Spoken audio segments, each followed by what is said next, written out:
Green Chili on Muscle Meals with Stephen. Beef and beer chili. What a combination. You guys are just gonna... So let's get started. I've heated a pot with just a splash of olive oil in the bottom. Very delicious. And to that we're going to saute and add some fresh red meat.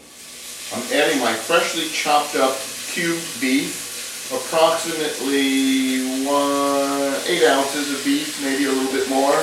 I'm also adding some shredded or chopped meat. I used a 85%, 90% lean ground beef because I want the rest of the meat to be low fat. And just get out my spoon.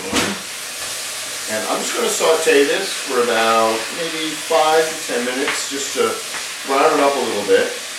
About 5 minutes, and then we'll add in some of the other ingredients and continue sauteing. Okay, so we have our ground beef and beef cubes sauteing. It's been about a little bit less than 5 minutes. And now to that we're going to add 1½ cups of chopped red onion, 1 cup of chopped red bell pepper, and 2 to 3 garlic cloves minced up very small. And then we'll continue to saute this for about another 5 minutes just to get everything browned and infuse all the flavors. I'm telling you, this is a delicious meal. It smells so good. Okay, we have all of our veggies in for the moment.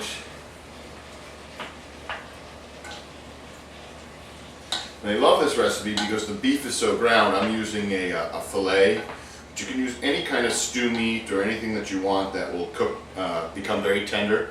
This recipe only has about 5 grams of fat per serving because there's really nothing in it that's bad for you. I enjoy healthy cooking and a healthy life. So we will cook this down for about 5 minutes and then I'll come back and we'll add the spices and the other ingredients. Okay, I just want to show you that I've cooked down the beef and vegetables for about 5 minutes, giving it a great brown consistency. And next we're going to add into the mix some, this is a combination of 1½ tablespoons of chili powder, 2 teaspoons of cumin, 1 teaspoon of sugar, and 1/2 teaspoon of salt. And we're going to mix that in, and we're going to cook that for 5 minutes. Okay, so we've added in those spices. We're going to just cook it for a minute or two. I said 5 minutes, but it's really only a minute or two. And then we're going to add one more spice after it cooks for a minute, and that's going to be about 1/2 teaspoon, a little bit more of oregano, maybe 3/4. And you can make this to taste. So I'm going to add that into the broth and stir that. And next we're going to add a 14½ can of tomatoes undrained. I use stewed tomatoes today because that's all I have in the pantry.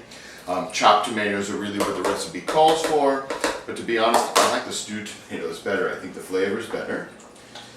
And then we're going to add approximately 16 ounces of beef broth. I used a low sodium. This is called Kitchen Basic. Not every store carries it. You can make your own stock, which would really make this delicious. So 2 cups of that goes in. And now what we're going to do is add 1 12-ounce can of Budweiser or any brand beer. I'm choosing to omit it because I don't drink any alcohol, and I've made the recipe both ways and think that with the beer it definitely is a little bit more tasty. But I'm going to skip it for today. You guys feel free to add it in if you like. And now for the all-important final item. We brought it to a boil, and now we're going to add beans. I've chose 2 beans today. You can choose any kind of beans you want. I chose a navy bean and a small red kidney bean. I've also made it with pink kidney beans, just standard white beans, any kind you like. I like to put 2 cans in because I like it very hearty and very rich. So we're going to let that simmer now for about 15 minutes and it'll be good to go. So we added in all of our ingredients, inclusive of the beer, at your choice. And we're going to bring it to a boil and then we're going to let it cook 15 minutes. And once it boils down, it will really, all the flavors will infuse together. And the last ingredient is sort of unusual. It gives the recipe a little bit of texture. It's yellow cornmeal. I put about 2 tablespoons of yellow cornmeal in and simmer it for about 5 minutes at the end, and it gives it almost a gritty flavor, gritty texture, which I really enjoy. So once I get to that point, I will, about 15-20 minutes, I'll be back. Of course, it's just a few seconds for you with editing. And we'll finish this up and we'll give it a taste. Hi, and our chili's done. We're up to the last step, which is to add some cornmeal. Approximately a tablespoon. I have a little bit left in my bag to pour the whole thing in. And I'm using a coarse yellow cornmeal. It will give the chili a really great texture. So we're going to cook it for about 5 more minutes and it'll be ready to enjoy. Thanks and have a great time. Enjoy your chili and we'll see you next time. And remember, good cooking for good health.